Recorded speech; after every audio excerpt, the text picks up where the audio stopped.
your seminar. Bring me a dream. A few years ago, it seemed near impossible to escape zombies. They were everywhere, and I still don't know what brought about the craze. Maybe it was the buzz generated by shows like The Walking Dead, or games like Dead Rising, Left 4 Dead, Dead Island, or maybe even Dying Light. I think there's a theme going on here. Anyway, while I don't hate zombie stuff, it can be a little too one-note for my liking. Sure, there are different types of zombies, but they're always bad guys, a faceless mob to be fought against. My buddy Stubbs, though, he's a hell of a dude. He's dapper, athletic, and he's got a mouthful of brains. I mean, a head full of brains. Brains! But allow me to first introduce Wide Load Games, founded by ex-Bungie employee and co-founder Alexander Seropian. While it's common nowadays for development teams to be smaller in size, it wasn't always the case, and back in 2003, it was Wide Load's goal to not only make quality games for cheap, but prove that you didn't need a bunch of people to do it. Yeah, sounds a whole lot like the current indie scene, doesn't it? Anyhow, following the release of the first Halo, which most of Wide Load's team was involved in developing, they sought to create a horror experience the likes of which had never been seen before. Resident Evil got players used to slaughtering the undead, but Stubbs the Zombie would flip the script, with a walking corpse as its hero. Stubbs the Zombie and Rebel Without a Pulse. The cover itself hooks you immediately, and it was built with the Halo engine. Well, that's promising. It just means it's gonna be awesome, if a little jank. This came out in 2005, so it's not quite one of Microsoft's attempts at establishing a mascot, but it is held in high regard as a cult classic. And I have no doubt it would have been a bigger mainstream success if not for two reasons. The first is the year it released, 2005. Why's that matter, you ask? Well, I'll tell ya. It's the same year the 360 released, and if there's one thing about consoles, it's that the older ones will always be overshadowed by the new hotness. This did absolutely nothing to help the game reach a wider audience, since who gives a shit about the OG Xbox? The new one has HD graphics and wireless controllers. The second reason's a bit dumber, since it has to do with stupid-ass US politicians attacking the game for promoting cannibalism. Cannibalism in a zombie game. Gee, that'd sure make a lot of sense. If he wasn't a zombie. Correct me if I'm wrong, but doesn't human cannibalism require both participants to be human? It's like werewolves. Sure, they used to be human, but have undergone both a physical and mental change, becoming something entirely different. And of course it was Joe Lieberman. Of course, as if it wasn't enough to cry about light guns and Mortal Kombat. For a guy who looks like a zombie, you think he'd understand, but no. Stubbs was ripe for political discourse, not unlike every other M-rated game at the time. You know, how they supposedly turn you into a cold-blooded killer? Well, if that's the case, I'm way behind on my quota. Isn't it funny how these lawmakers rallied for the ESRB to be made, and even after games abide by its rules and are clearly marketed for adults, they still complain about how it affects kids? I hate kids. Why the hell can't we just divide ourselves like single-celled organisms? Anyway, I've gone on long enough without even touching upon the game itself, so before I get even further worked up over old farts not understanding that life doesn't always imitate art, I'ma just put it in the Xbox and play. So we open with the city of Punch Bowl, USA, a bustling utopia that's entered the 21st century 50 years ahead of schedule. Everyone's living in harmony, just being happy, until Edward Stubbs Stubblefield rises from the dead. Before you know it, he's infecting everybody, amassing a zombie army one munched skull at a time. The easiest way I can summarize it is, you're a zombie doing zombie things. You run around, bite people, rinse and repeat. Stubbs isn't really the type of guy with a plan, often happening upon things at random. Stubbs sees an attractive woman, he gets her flowers and chocolate. Stubbs has to take a monster piss. Well, there's no better place than the city's water supply, but the brunt of gameplay is pretty straightforward. It's a type of A to B sandbox game where the goal is causing mayhem. You can of course attack people with your claws and eat their brains after they've been dazed, which not only turns them into zombies, but also fuels special powers. The first of these is a fart cloud, which stuns everyone within a certain radius. Juvenile, sure, but I ain't above leveling the playing field with undead ass gas. Next is Stubbs' guts, being able to rip him out of his side and chuck him. Once thrown, they can then be detonated to great effect, proving very helpful at taking out small groups quick. Think of them almost like the plasma grenade, highly lethal, especially when stuck to an enemy.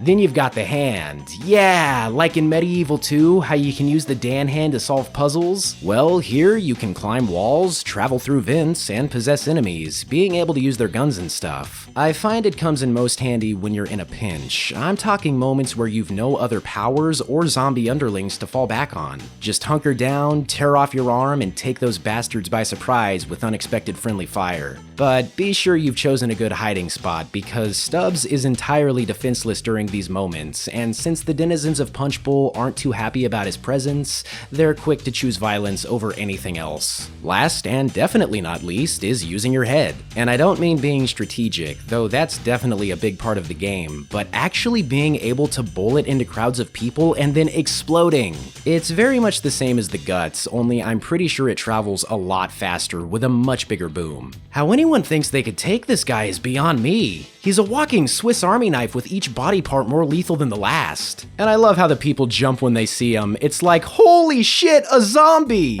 But it's like I said, you need to eat brains to fuel the powers, so you can't be all willy-nilly just blowing people up. They turn into zombies, sure, but you're missing out on the sweet nutrients present only in the mind, so unless the situation really calls for it, you should always be getting up close and chowing down. Still, that's easier said than done. Stubbs can move fast, but only when he wants to. His base speed is no more than a shuffle, and it's only after you've been going for some time that he breaks into a sprint. There's also the fact that some enemies have guns, some have explosives, and just about every type takes different amounts of damage. Civilians can be bitten right away, but others like the cops and militiamen have to be beaten up first. Later on in the game, you start fighting the military, which is a real pain in the ass. Not only do they have better guns, but also employ the use of grenades, mines, and even bazookas. Worse still is that some of them wear helmets, so even if you sneak up on them, biting's out of the question. You have to tear their arm off instead, which is still pretty awesome, but if you're low on health and need to bite someone,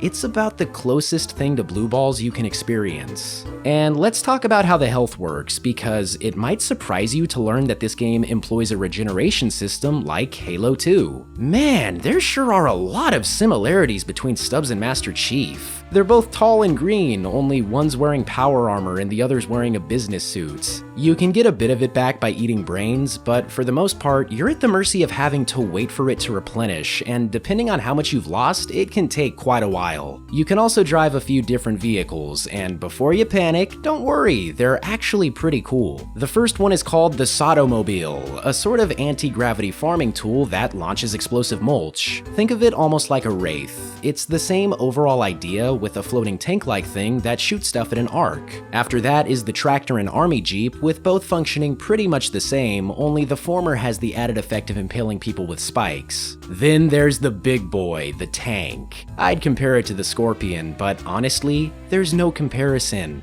It is the Scorpion, hitting the hardest of the bunch and taking the most damage. I don't really know if any of them can be destroyed though. I think it's more likely that Stubbs will croak before anything breaks, but even then, I made sure to never find out. What makes them so good is that there's nothing saying you have to use them. They're handy for getting around the open areas, sure, but you could just as easily leg it if you really wanted to. In fact, I might be wrong, but I think the only one you have to use is the hover truck, and even then, it only shows up once and helps with transporting multiple zombies. I tell ya, after all of the otherwise near-perfect games I've played that are marred by shitty vehicles, it's a real breath of fresh air to experience some that don't suck.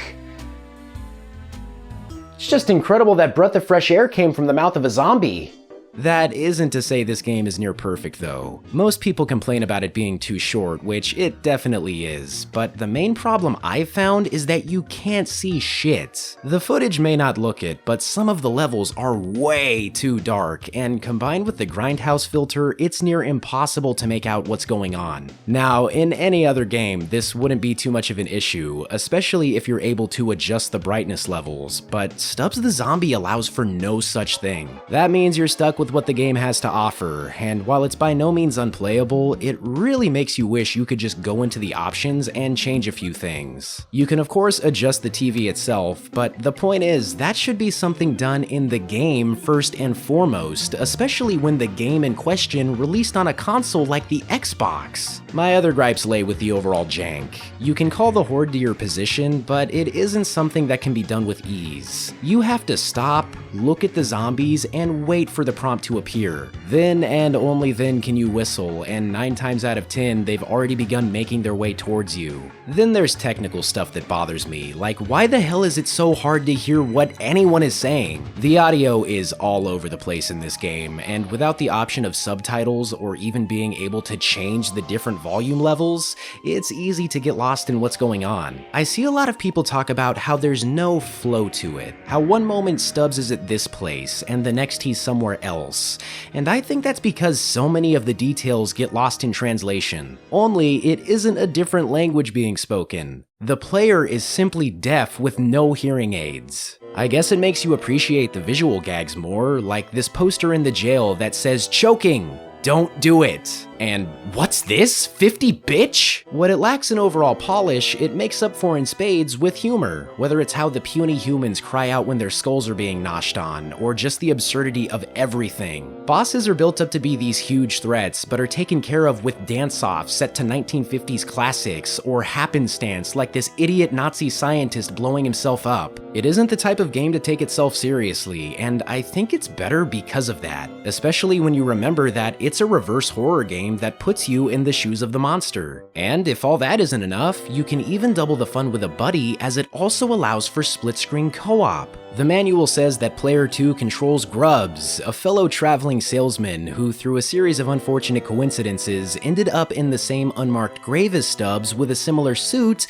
and fatal stomach injury. Life sure is funny that way. That means if Stubbs was killed after banging some hick's daughter, the same thing happened to Grubbs. Presumably with the same daughter. And what's even more hilarious is, I totally buy it. Yeah, Stubbs and Grubbs, partners in crime. They shared a grave, and now it's time for Punch Bowl to pay the price. I eat your brains, not for honor, but for brains. Brain Eater! Something about it really makes you understand and sympathize with what it means to be a zombie. The bloodlust, the longing to feed, the shame of not fitting in. It's got problems, sure, but it's a damn good game, and I'm happy to have dug it out of its grave. Aspyr must have felt the same way, because back in 2021, they remastered and ported it to every platform. Stubbs had returned from the dead yet again, and was met with moderately positive reception. Hey, at least people played it this time. Now, this one, I've gotta be honest, I got for free. I have the Epic Games Store to thank, and since I tend not to find myself on some holy crusade for boycotting storefronts, you bet your ass I scooped it up without a second thought. Being a remaster, it fixes a lot of the previous issues, with better performance and the option to toggle certain settings. That means no more grindhouse filter, which also means you can see what's happening. Thank fuck.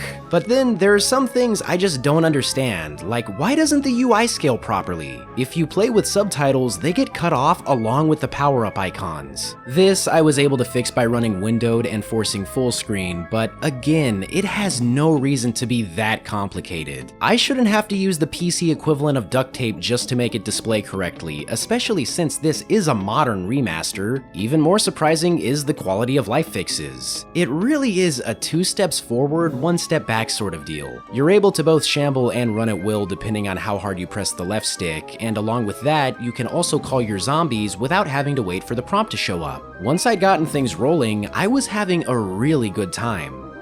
And then it crashed. Thankfully, this only ever happened once, and I was able to play the rest without any further hiccups, but goddamn if it doesn't feel like the game itself just wanted to stay dead. And honestly, I respect it. You ever have one of those days where your alarm goes off and there's this overwhelming urge to just not get up? Yeah, every day, right? Well, imagine that on top of being overshadowed by a cutting-edge machine that plays games good, whilst simultaneously getting shat on for allegedly promoting cannibalism. This game went through the ringer before it even had a chance to prove itself, and I wholeheartedly believe that caused it to not only become sentient, but resent its very existence. Wideload had long planned on making a sequel, but closed down in 2014, leading to a splinter group of ex-employees from there, Disney Interactive, and Ensemble forming their own company, Ragtag Studio. And after years of development, they'd release their own spiritual successor in the form of Raise the Dead, which takes a more cartoonish approach with a heavier focus on the horde aspect. But with the exception of the remaster, the Green Man himself has been missing since 2005, and with how crazy the zombie boom was these past few years, you can't help but wonder what a sequel could have been like. Given how Microsoft has been resurrecting their dead IPs, there is a very slim chance Stubbs could return. Then again, I'm not even sure if Stubbs is still owned by Microsoft or was ever owned by them. Seems to me like Aspire's in charge, so I guess they'd have to be the ones calling the shots. But until that happens, he'll be 6 feet under. I'll see you next time.